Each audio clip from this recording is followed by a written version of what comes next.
जय जिनेंद्र। मैं नेहा जैन जैन पाठशाला में आप सबका स्वागत करती हूँ। आज के वीडियो में हम देवगति और देवों के प्रकार के बारे में जानेंगे।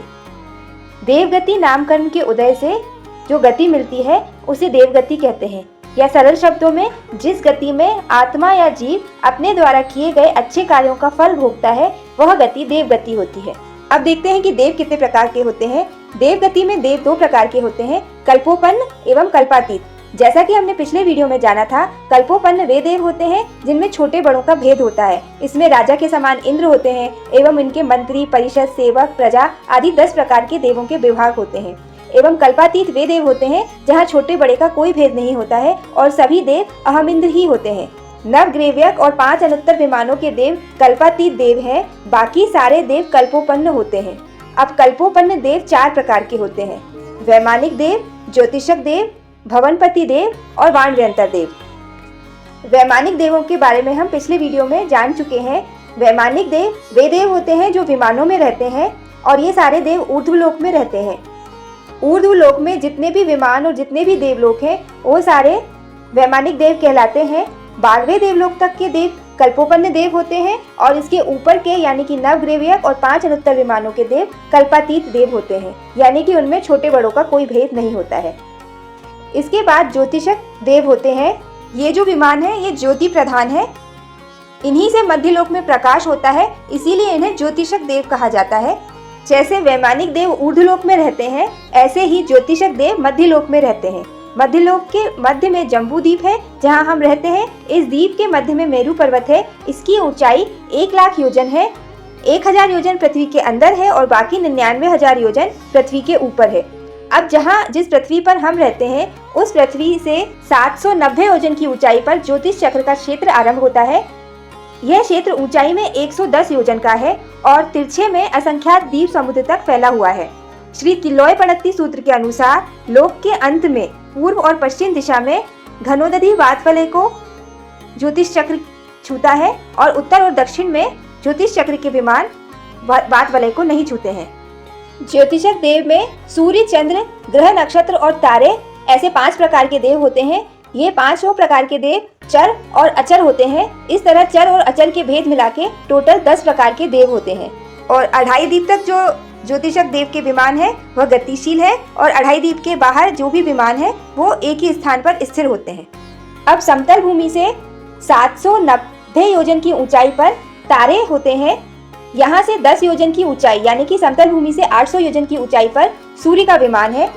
वहाँ से 80 योजन की ऊंचाई यानी कि समतल भूमि से 880 योजन ऊपर चंद्र का विमान है। वहाँ से 20 योजन की ऊंचाई पर यानी कि समतल भूभाग से 900 योजन की ऊंचाई पर ग्रह, नक्षत्र और प्रकीर्ण तारे हैं। प्रकीर्ण तारों का मतलब यह है कि कुछ तारे ऐसे होते हैं जो कभी सूर्य चंद्र के नीचे चले जाते हैं और कभी सूर्य चंद्र के ऊपर चले जाते हैं। अब चंद्र से 4 योजन की ऊंचाई यानी कि समतल भूमि से 884 योजन की ऊंचाई पर नक्षत्र है। वहां से 4 योजन ऊंचाई पर यानी कि समतल भूमि से 888 योजन की ऊंचाई पर बुध ग्रह है। वहां से 3 योजन की ऊंचाई पर शुक्र ग्रह है और शुक्र से 3 योजन की ऊंचाई पर गुरु है और गुरु से 3 योजन की ऊंचाई पर मंगल ग्रह है और मंगल से 3 योजन की ऊंचाई पर शनि ग्रह है। वैसे कुल 88 ग्रह होते हैं, तो बाकी के जो अवशेष ग्रह हैं वो बुध से लेकर शनि तक के बीच में जो शेष स्थान है वहां पर ये सारे ग्रह स्थित हैं। असल में ये जो सारे ग्रह हैं ये पृथ्वी पिंड ही है और ज्योतिषिक जो देव होते हैं उनके ये विमान है, यानी कि सूर्य, चंद्र, ग्रह, नक्षत्र, तारे ये सारे पृथ्वी पिंड है और इन पिंडों के ऊपर देव रहते हैं। इन सभी ज्योतिषिक विमानों का जो आकार है वो अर्धगोलाकार है, यानी कि कुछ इस तरह है। नीचे से हमें ये इस प्रकार दिखता है और ऊपर से सारे ग्रह इस प्रकार हैं। गति के अनुसार ये चर और अचर 2 तरह के होते हैं, इसलिए ज्योतिषक देव टोटल 10 तरह के होते हैं, यानी कि 5 तरह के ज्योतिषक देव हैं। सूर्य, चंद्र, ग्रह, नक्षत्र और तारे, इसमें से 5 तरह के चर हैं और 5 तरह के अचर हैं, तो टोटल 10 तरह के ज्योतिषक देव होते हैं। चर ज्योतिषक है यानी कि जो गतिशील ज्योतिषक विमान है वो मनुष्य लोक में मेरू पर्वत के 1121 योजन चारों ओर दूर रहने के बाद हमेशा एक निश्चित दिशा में निश्चित गति से भ्रमण करते हैं। और मनुष्य लोक में 132 सूर्य और 132 चंद्र हैं। जम्बू द्वीप में 2-2 सूर्य चंद्र हैं, लवण समुद्र में 4-4, घाटकी खंड में 12-12 और कालोदती में 42-42 और पुष्करार्ध में 72-72 सूर्य और चंद्र हैं। जो एक चंद्र होता है उसके परिवार में 28 नक्षत्र और 88 ग्रह होते हैं और 66,975 कोटा कोटि। कोटा कोटि का मतलब होता है करोड़ इंटू करोड़ तारों का एक पूरा परिवार होता है। वैसे तो सारे चर ज्योतिषक विमान अपनी गति से ही घूमते हैं, लेकिन समृद्धि दर्शाने के लिए जो अभियोगिक देव होते हैं, यानी कि जो सेवक समझे जाने वाले देव होते हैं, वे अलग अलग पशुओं की आकृति बनाकर, यानी कि सिंह की आकृति, गज की आकृति, वृषभ की आकृति और अश्व की आकृति बनाकर इन विमानों को उठाते हैं और फिर चलते हैं। इन ज्योतिषक विमानों की गति के कारण ही मनुष्य लोक में काल यानी कि समय का व्यवहार होता है, यानी कि मनुष्य लोक में दिन रात महीने इत्यादि इन विमानों की गति पर ही निर्भर करते हैं। साथ ही जीवाभिगम सूत्र में इन विमानों की गति का मनुष्यों के सुख दुख से भी संबंध बताया गया है। जितने भी ज्योतिषक विमान हैं, उनके जो स्वामी होते हैं, उनकी 4-4 अग्र महिषियाँ होती हैं। हर अग्र महिषी की 4-4 हजार देवियां का परिवार होता है। 4,000 सामनिक देव होते हैं, 4,000 आत्मरक्षक देव होते हैं। उनको सलाह देने के लिए आभ्यंतर परिषद के 8,000 देव होते हैं, मध्य परिषद के 10,000 देव होते हैं और बाह्य परिषद के 12,000 देव होते हैं। 7 प्रकार की अनेक यानी कि 7 प्रकार की सेनाएं होती हैं और बहुत सारा देवों का परिवार होता है। इस तरह इतने सारे बड़े परिवार के साथ एक ज्योतिषक देव का स्वामी एक विमान में रहता है। अब ज्योतिषक देवों के बाद तीसरे तरह के देव होते हैं भवनपति देव। ये भवनपति देव अधोलोक में रहते हैं। जैसे विमानों में रहने वाले देव वैमानिक देव होते हैं, ऐसे ही भवनों में रहने वाले देवों को भवनपति देव कहा जाता है। भवनपति देव 25 प्रकार के होते हैं। इसमें 10 प्रकार के भवनपति होते हैं और 15 प्रकार के परमाधार्मिक देव होते हैं। ये परमाधार्मिक देव वही होते हैं जो तीसरी नरक तक जाते हैं और वहाँ के नारकियों को कष्ट और वेदनाएं देते हैं। असल में यह असुर कुमार जाति के ही यमकायिक देव होते हैं। भवनपति देव नव युवाओं की तरह खेल कूद मौज मस्ती करते हैं और उसी में उन्हें आनंद आता है।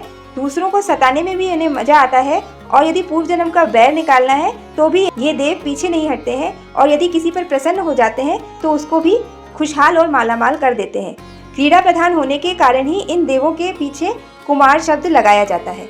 भवनपति देवों के नाम है असुर कुमार, नाग कुमार, सुपर्ण कुमार, विद्युत कुमार, अग्नि कुमार, द्वीप कुमार, उदधि कुमार, दिशा कुमार, पवन कुमार और स्तनित कुमार। और 15 प्रकार के परमाधार्मिक देव होते हैं। ये भी भवनपति देव के अंदर ही आते हैं। इनके नाम है अम्ब, अम्बरीश, श्याम, सबल, रुद्र या रौद्र, महारुद्र या महारौद्र, काल, महाकाल, ईसी पत्र, धनुष, कुंभ, बालुक, वैतरणी, खरस्वर और महाघोष। इस तरह से 25 तरह के भवनपति देव होते हैं। इसके बाद जो चौथे टाइप के देव होते हैं वे व्याणव्यंतर देव होते हैं। व्याणव्यंतर देवों का निवास स्थान मध्य लोक में ही है। इन देवताओं के भी 26 भेद होते हैं और ये सभी देवता मध्य लोक में ही रहते हैं। ये देवता समुद्र, द्वीप, पर्वत, नदी, खंडर आदि शून्य स्थानों में अपना निवास बना लेते हैं। इसी के कारण इन्हें व्यंतर देव कहते हैं। और वे देव जो वन आदि अंतरों में अपना निवास बनाते हैं उन्हें वाणव्यंतर कहते हैं। साथ ही 10 जम्भृक देव भी होते हैं। वो वेढ़ात्य पर्वत और उसकी निकट की श्रेणियों में रहते हैं। वेढ़ात्य पर्वत भी मध्य लोक में ही है। अब व्यंतर और वाणव्यंतर देवों के नाम देखते हैं। तो व्यंतर देवों के नाम है पिशाच, भूत, यक्ष, राक्षस, किन्नर, किमपुरुष, महोरग, गंधर्व। ये व्यंतर देव होते हैं। और 8 ही तरह के वाणव्यंतर देव होते हैं जिनका नाम है आनपन्नी, पानपन्नी, इसीवाई, भूईवाई, कंदीय, महाकंदीय, होहंड, पयंग देव। अब व्यंतर देवों में भी और प्रकार होते हैं। जैसे पिशाच के 15 प्रकार होते हैं, भूत के 9 प्रकार होते हैं, यक्ष के 13 प्रकार होते हैं, राक्षस के 7 प्रकार होते हैं, किन्नर के 10 प्रकार होते हैं, किम पुरुष के 10 प्रकार होते हैं, महोरक के भी 10 प्रकार होते हैं और गंधर्व के 12 प्रकार होते हैं। लेकिन यहाँ पर इन भेदों को नहीं लिया है। व्यंतरों के मेन 8 ही भेद बताए गए हैं। इसके बाद जम्भृक के 10 भेद होते हैं। तो 8 व्यंतर, 8 वाणव्यंतर और 10 जम्भृक, ऐसे कुल मिलाकर 26 वाणव्यंतर देव होते हैं। इस तरह से 12 वैमानिक, 9 ग्रेवियक, 5 अनुत्तर विमान, 3 किलविशिक और 9 लोकांतिक, ऐसे टोटल 38 वैमानिक देव हुए। सूर्य, चंद्र, ग्रह, नक्षत्र और तारे, इसमें चर और अचर, ऐसे मिला के कुल 10 ज्योतिषक देव हुए। 8 व्यंतर, 8 वाणव्यंतर और 10 जम्भृक के मिलाकर कुल 26 वाणव्यंतर देव हुए। और 10 भवनपति और 15 परमाधार्मिक देवों को मिलाकर 25 भवनपति देव हुए। तो 38, 10, 26 और 25 इन सबको मिलाकर टोटल 99 यानी कि 99 प्रकार के देव होते हैं। ये देव अंतर्मुहूर्त यानी कि 48 मिनट में एक समय कम इतने समय तक अपर्याप्त रहते हैं, यानी कि इनको अपना पूरा शरीर बनाने के लिए जिन जिन शक्तियों की जरूरत पड़ती है वो शक्तियाँ ये 48 मिनट में पूर्ण करते हैं। तब तक ये अपर्याप्त रहते हैं और अपनी सारी पर्याप्तियाँ पूर्ण करने के बाद ये पर्याप्त हो जाते हैं। इस तरह 99 पर्याप्त और 99 अपर्याप्त मिलकर देवों के कुल 198 भेद होते हैं। किसी भी प्रकार का क्वेश्चन आप कमेंट में लिखकर पूछ सकते हैं। आशा है आपको वीडियो पसंद आया होगा। यदि वीडियो पसंद आया है तो प्लीज़ मेरे वीडियो को लाइक कीजिएगा, शेयर कीजिएगा, चैनल को सब्सक्राइब कीजिएगा और कमेंट में मुझे ज़रूर लिखकर बताइएगा कि आपको वीडियो कैसा लगा। धन्यवाद। जय जिनेंद्र।